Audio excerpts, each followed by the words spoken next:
como eu disse no vídeo passado, o objetivo do nosso prota é conseguir virar um cavaleiro. Mas indo um pouco mais pra frente, né? Isso parece meio que uma guilda. E o cara tá rindo de um novato que acabou caindo logo no começo da sua profissão. E esse cara é o nosso protagonista. E o outro fala que ele é o covarde que teve medo de um simples cão vadio e sonha em se tornar um cavaleiro. E o cara manga do nosso prota falando que ele não serve nem para ser um mercenário andarejo. E o nosso prota tem deixado a vida dele e entrou em um grupo de mercenário logo depois. E depois disso, ele já sabia que o talento dele não era nada demais. Mas mesmo assim, ele achava que era muito cedo para desistir após de uma simples falha. Afinal, o trabalho duro nunca te traz. O nosso prota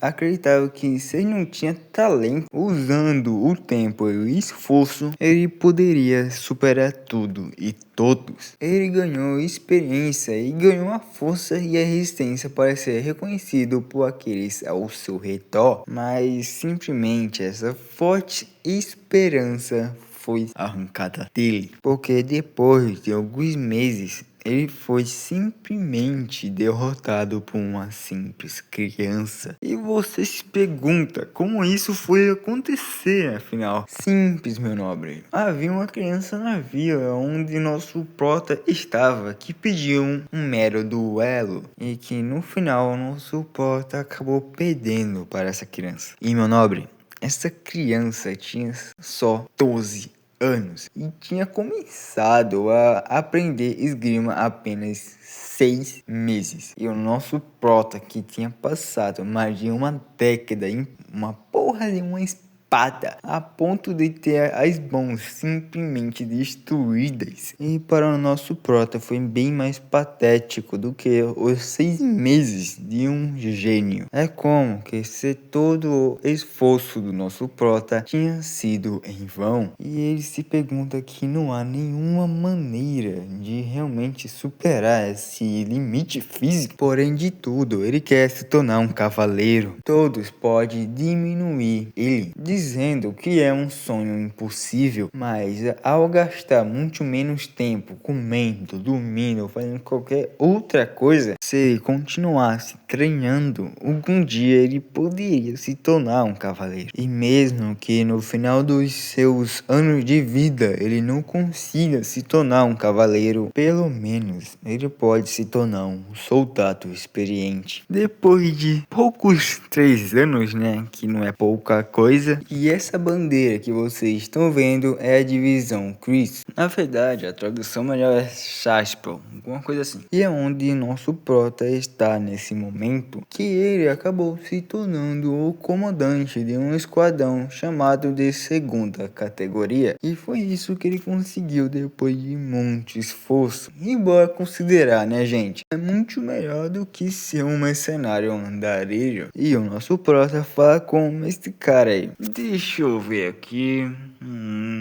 Vai, vou chamar de mercenário, já que eu falei essa palavra muitas vezes nesse vídeo. E o mercenário pergunta o que o nosso prota quer. Ele pede que o mercenário faça a rotação matinal dele hoje. E como um verdadeiro mercenário, ele fala que é pra pagar ele depois. Pelo menos ele aceitou, né? E o nosso lenhador reclama, já que ele é bem maldoso. Parece até um gato selvagem. E o nosso prota fala com o nosso lenhador, pedindo que ele ensine para o nosso prota o coração da besta. O lenhador, soltando aquele sorriso, né, pergunta o que faz o nosso protagonista pensar que ele vai conseguir aprender dessa vez. E o nosso prota ficou nesse ciclo de ser morto, né, e ficar treinando com o lenhador. Mas não parece nem um pouco suficiente, já que nosso prota não consegue nem ver a ponta da espada do cara. E você, mente poluída, é a ponta da espada de ferro,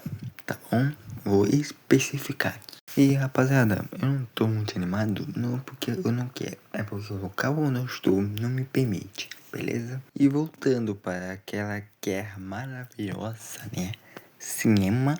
E rapaziada, essa é a 21ª vez no campo de batalha, cara. Não sei nem quantas vezes isso dá. E o nosso prota já depois de 100 vezes, né? Ele já conseguiu memorizar completamente algumas situações. Meu amigo, tilápia de pescoço, hein, meu irmão? Cuidado não, que dá pra fazer uma cola com isso aí, filho. Mas o nosso prota desvia da lança que vem por trás dele. O próximo é um ataque do cara atrás dele também. Tudo vindo por trás. Suspeito. E agora aparece outro figurante. E provavelmente ele vai morrer em breve, já que nosso prota já consegue ver isso na maioria das vezes. E parece que nas outras vezes, mesmo nosso prota se não defender ele acaba morrendo. Parece que nosso prota conseguiu defender esse cara, porque o que ele queria era literalmente conseguir bloquear a flecha e logo em seguida matar o cara rapidamente. E com esse objetivo concluído, agora o que resta é a batalha final. Mas calma que ainda não chegou a preciosa hora. Vai ter que esperar até o próximo vídeo. Então eu te vejo lá e fique com Deus.